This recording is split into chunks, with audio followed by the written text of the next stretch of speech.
성령의 감화 받아서 하나님 말씀 배우니 그 말씀 한절한절이 내 맘에 교훈 되도다. 내 평생의 소원, 내 평생의 소원, 계속해 주신 사랑을 간절히 알기 원하네. 예수가 계신 보좌는 영광에 둘려 있도다. 평화의 왕이 오시니 그 나라 왕성하도다.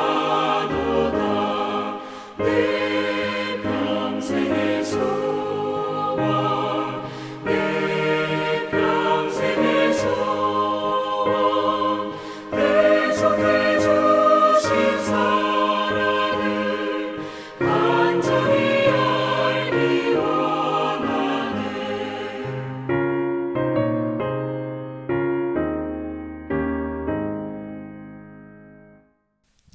오늘 함께 읽으실 하나님 말씀은 잠언 3장 13절에서 20절입니다. 지혜를 얻은 자와 명철을 얻은 자는 복이 있나니 이는 지혜를 얻는 것이 은을 얻는 것보다 낫고 그 이익이 정금보다 나음이니라. 지혜는 진주보다 귀하니 내가 사모하는 모든 것으로도 이에 비교할 수 없도다. 그의 오른손에는 장수가 있고 그의 왼손에는 부귀가 있나니 그 길은 즐거운 길이요 그의 지름길은 다 평강이니라. 지혜는 그 얻은 자에게 생명나무라. 지혜를 가진 자는 복되도다. 여호와께서는 지혜로 땅에 터를 놓으셨으며 명철로 하늘을 견고히 세우셨고 그의 지식으로 깊은 바다를 갈라지게 하셨으며 공중에 이슬이 내리게 하셨느니라. 아멘. 천생연분이라는 말이 있죠. 천생연분인 부부를 보면 사람들은 이렇게 말하겠죠. 와, 결혼 정말 잘했네. 어디서 이런 신부를 찾았어? 이런 신랑을 어디서 만났어? 부럽다, 좋겠다. 그런데 지혜를 만나는 일이 결혼할 배우자를 열심히 찾아서 끝내 찾아내고 결혼에 골인하는 것과 같다고 합니다. 그래서 누군가 진짜 지혜를 열심히 찾고 찾아서 끝내 지혜를 발견해내면 사람들은 복이 있나니라고 말한다고 하죠.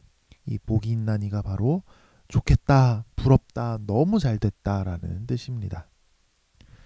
왜 그럴까요?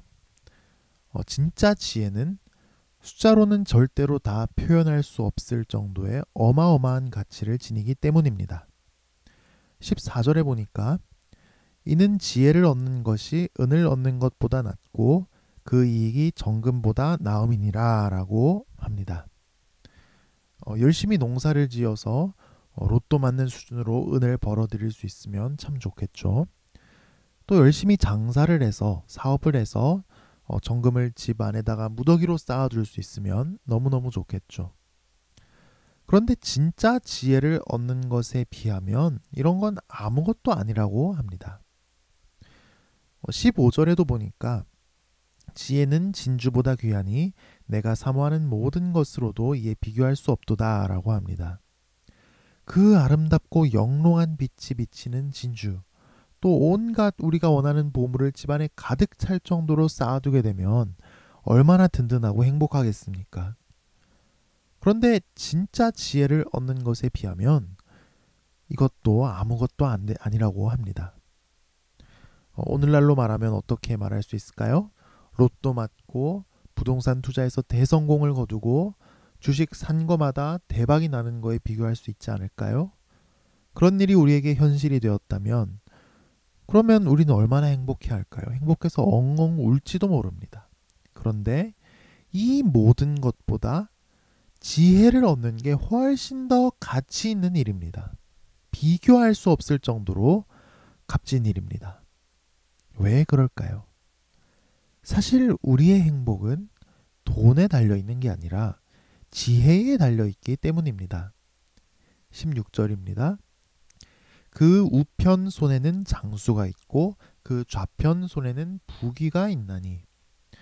지혜는 두 손 가득 우리에게 줄 선물을 들고 있습니다.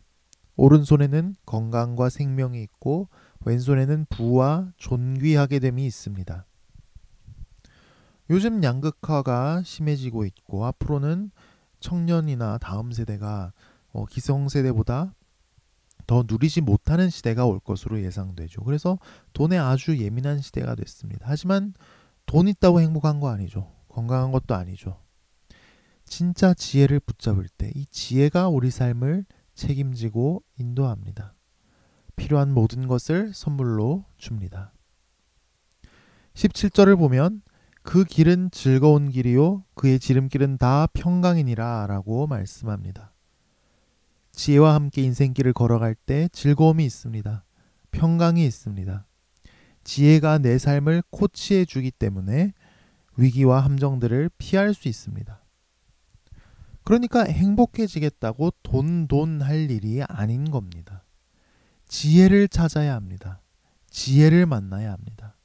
진정한 이 지혜의 코치를 받아서 인생길을 걸어가야 합니다. 17절은 지혜가 줄 수 있는 선물 중에서 가장 값진 것이 무엇인지 알려줍니다. 지혜는 그 얻은 자에게 생명나무라. 지혜를 가진 자는 복되도다. 생명나무라는 것은 원래 에덴 동산에 있던 것이죠. 생명나무의 열매는 모든 상처와 병을 치료할 수 있습니다. 그리고 그 열매를 먹으면 영원히 살게 됩니다.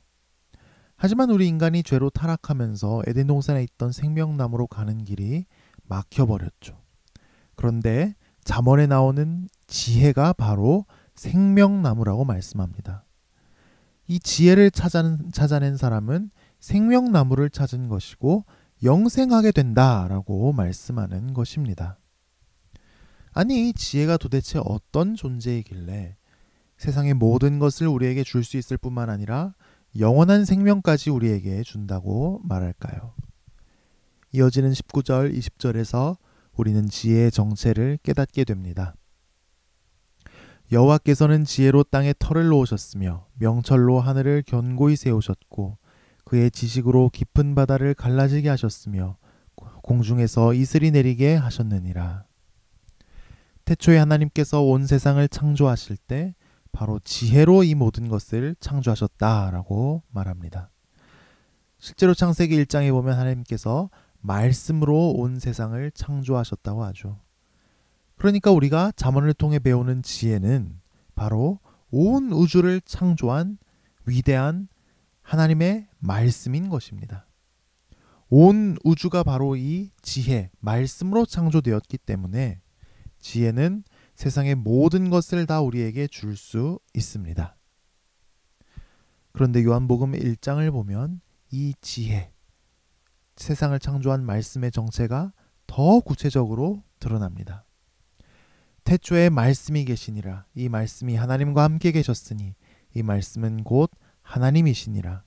그가 태초에 하나님과 함께 계셨고 만물이 그로 말미암아 지은 바 되었으니 지은 것이 하나도 그가 없이는 된 것이 없느니라.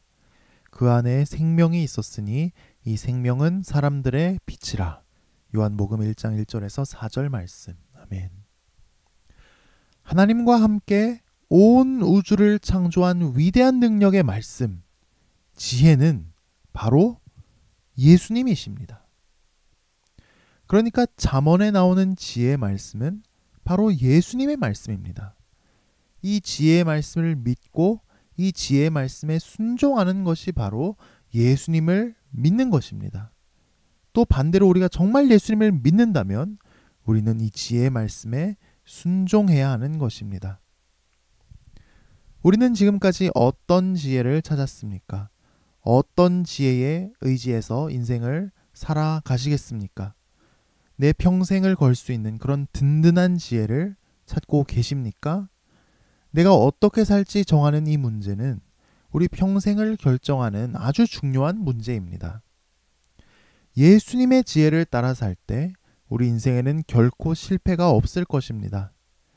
예수님은 하나님과 온 우주를 창조하신 분이기 때문에 우리에게 장수와 부귀와 행복과 즐거움과 생명까지 우리에게 주실 수 있기 때문입니다.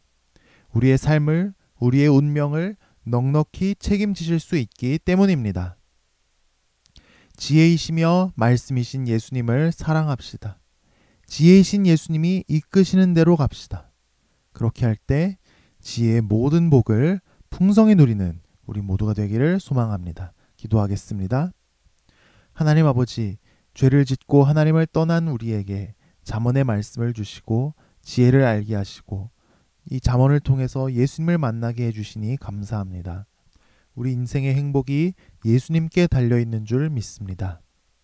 오늘도 지혜이신 예수님을 더 사랑하기 원합니다. 지혜이신 예수님과 늘 동행하기를 원합니다. 지혜이신 예수님을 더 깊이 알아가기 원합니다. 지혜이신 예수님, 오늘 하루도 시시때때로 우리에게 말씀하여 주옵소서. 갈 길을 밝히 보여 주시옵소서. 선과 악을 분별할 수 있게 하옵소서. 주님을 우리에게 늘 보여 주시옵소서. 지혜이신 예수님을 따라갈 때 후회 없고 가장 아름다운 인생을 살게 하여 주옵소서. 오늘도 광야길을 걸어갑니다. 지혜이신 예수님, 건강과 부와 존귀히 여김 받음과 즐거움과 행복을 우리에게 충만히 더하여 주옵소서. 지혜를 기뻐하는 우리의 삶을 책임져 주시고 아름답고 풍성하게 하여 주옵소서. 예수님 이름으로 기도합니다. 아멘.